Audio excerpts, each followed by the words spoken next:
बुद्धिमतां वरिष्ठं वातात्मजं वानरयूथमुख्यं श्रीरामदूतं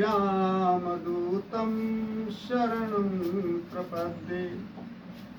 श्रीराम राम रघुनंदन राम राम, श्रीराम राम भरताग्रज राम राम, श्रीराम राम रणकरकस राम राम, श्रीराम राम शरणं भव राम राम। वक्रतुंड महाकाय कोटि सूर्य समप्रभा, निर्विघ्नं कुरु मे देव सर्वकार्येषु सर्वदा। बोलिए वृंदावन बिहारी लाल की जय हो, सद्गुरुदेव भगवान की जय हो, आदि शक्ति दुर्गे मैया की जय हो,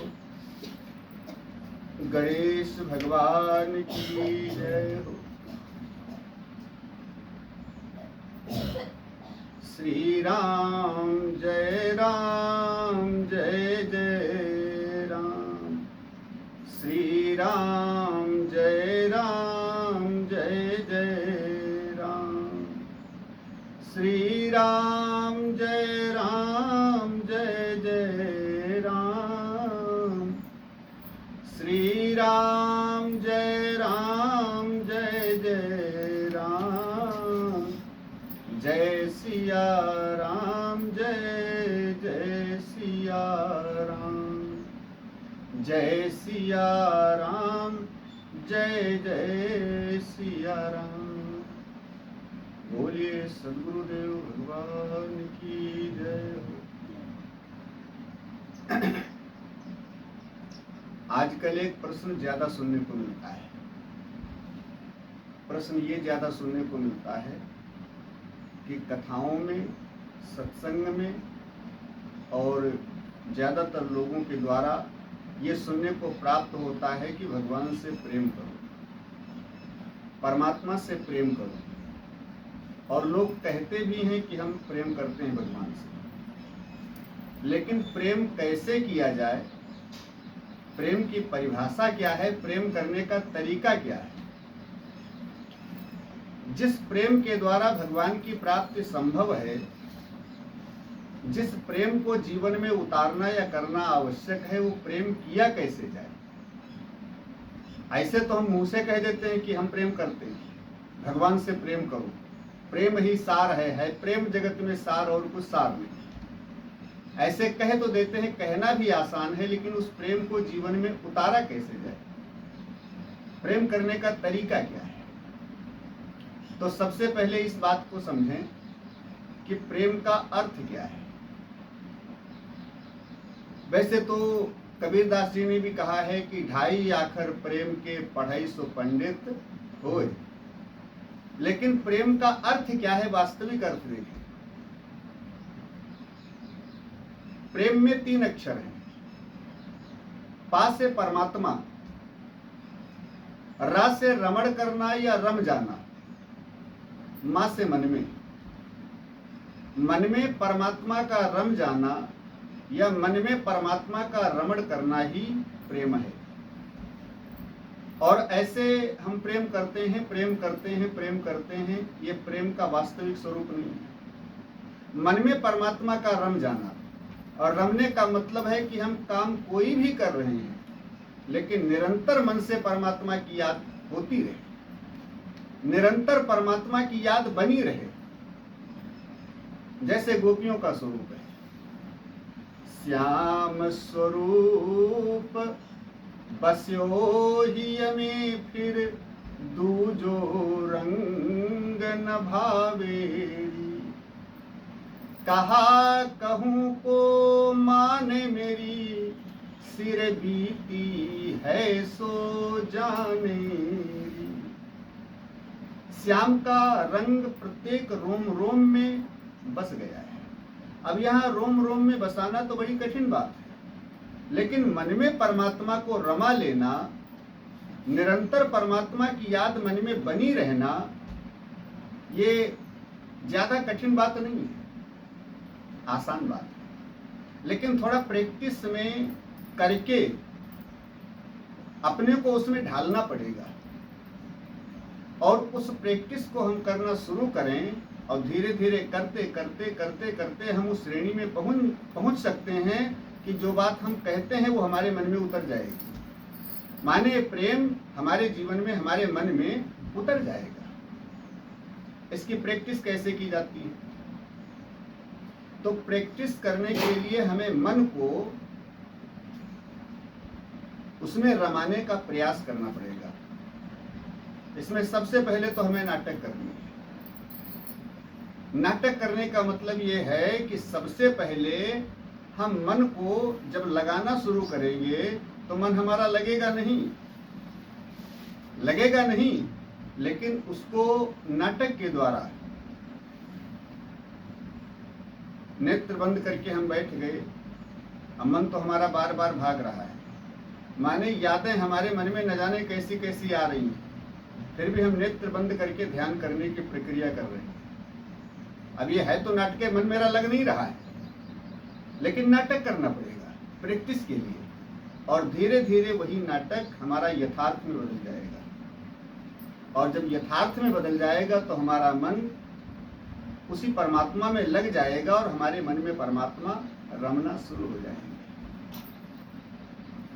जैसे कबीरदास जी, ये तुलसीदास जी प्रभु से प्रार्थना करते हुए कहते हैं, श्री हनुमान जी से प्रार्थना करते हुए कहते हैं कि सिय राम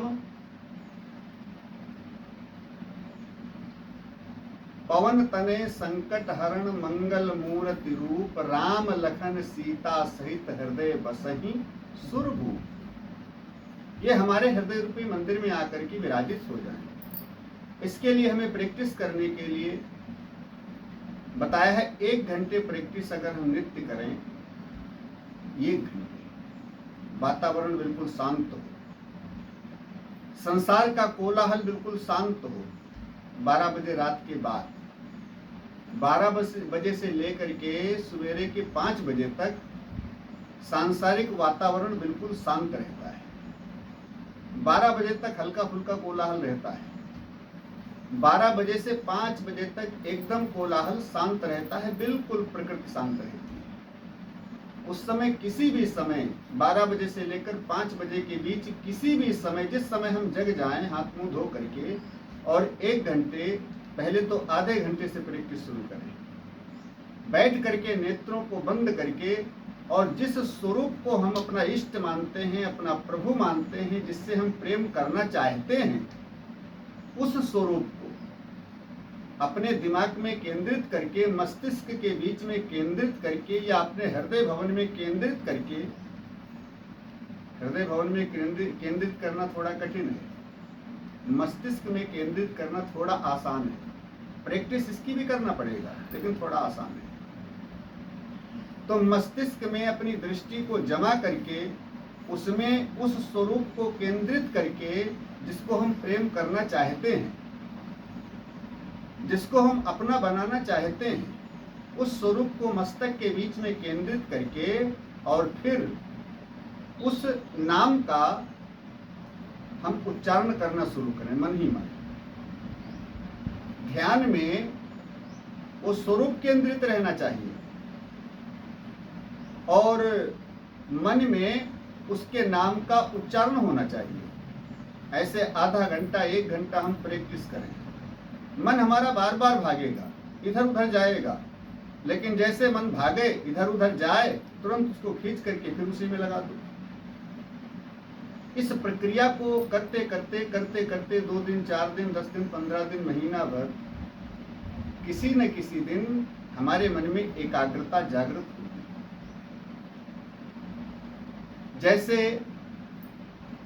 बहुत समय से कोई मकान बंद पड़ा है, मान लीजिए 1 वर्ष से कोई मकान बंद पड़ा है, ताला लगा है, उसके अंदर कोई नहीं गया है 1 साल से, और 1 साल के बाद उस मकान को आप खोल करके उसके अंदर जाइए तो बड़ी धूल जमी मिलेगी दीवालों पर भी, कमरे की फर्श पर और छत में, जगह जगह धूल और कूड़ा कबाड़ा, मकड़ी के जाले सब तमाम उसके अंदर मिलेगा।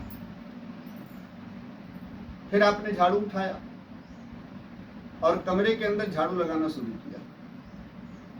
तो 1 साल से बंद पड़े कमरे में जब आप झाड़ू लगाएंगे तो धूल बाहर निकलेगी तो उड़ेगी, है? होता है। और धूल इतनी ज्यादा उड़ेगी कि आप कमरे में झाड़ू लगा रहे हैं तो आपके नाक में, मुंह में, आंख में सब में घुसेगी। और जब धूल घुसेगी तो छींक आएगी, नाक बहेगी, आंख से आंसू गिरेंगे, खांसी भी आएगी, है? आपको घुटन महसूस होगी, आपको परेशानी महसूस होगी उस धूल के द्वारा। लेकिन ये पहले दिन ज्यादा होगा, लेकिन उस घुटन में रहते हुए, आप उस परेशानी को सहन करते हुए आपने झाड़ू लगा दिया एक बार, तो दूसरे दिन फिर आप जब झाड़ू लगाएंगे तो धूल दूसरे दिन भी उड़ेगी, क्योंकि कूड़ते एक दिन में साफ नहीं होगा। धूल दूसरे दिन भी उड़ेगी, लेकिन हल्की उड़ेगी, परेशानी होगी लेकिन थोड़ा कम होगी। और जब तीसरे दिन आप झाड़ू लगाएंगे तो धूल उस दिन भी उड़ेगी, लेकिन परेशानी दूसरे दिन जैसी भी नहीं होगी, हल्की होगी। और इस प्रकार से करते करते 4-6 दिन लगातार आप झाड़ू लगाते रहे तो कमरा बिल्कुल साफ हो जाएगा। फिर उसके बाद कमरे में झाड़ू लगाओ तो न छींक आएगी, न नाक बहेगी, नाक से आंसू गिरेंगे, न खांसी आएगी, कुछ नहीं होगा। क्यों? जो धूल उसके अंदर थी वो निकल गई। ऐसे जब पहले दिन आप प्रैक्टिस करेंगे तो आपके मन में अशांति भी होगी, है? आपका मन इधर उधर भागेगा भी, घुटन भी होगी, परेशानी भी होगी, मन में भ्रांतियां भी आएगी, अरे जल्दी चलो, क्या कर रहे हो, जल्दी सो जाओ, फिर कल करेंगे, हैं? ऐसे तुम्हारा मन विचलित होगा।